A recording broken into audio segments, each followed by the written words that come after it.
In this quick guide, I'm going to show you how you can enable hit markers here in Forsaken on Roblox. Before we do dive into this video, make sure to like the video and subscribe to the channel with all notifications on. It really does help with the channel and lets us know that you want more content like this. We'd greatly appreciate it. But the first thing that you're going to want to do is actually get loaded into Forsaken here on Roblox. This is actually an in-game setting, which is pretty awesome. So there's no official Roblox settings that you actually have to change.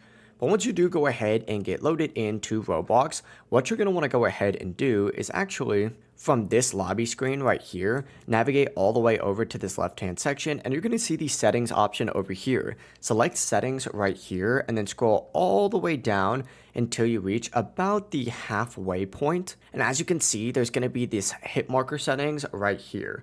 What you're going to want to go ahead and do is just hit this option that says hit markers enabled, just like so. Make sure that you do have this toggled on, and right below it, you're actually going to see an option that says accumulated hit markers. This is an optional setting, but I recommend turning this on as well, just because what it's going to do is display your total damage dealt instead of individual hits.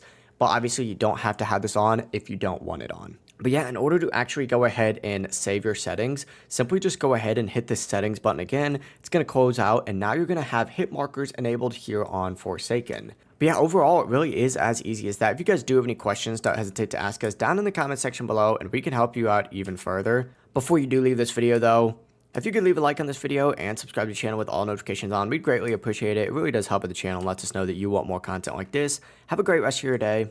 Peace.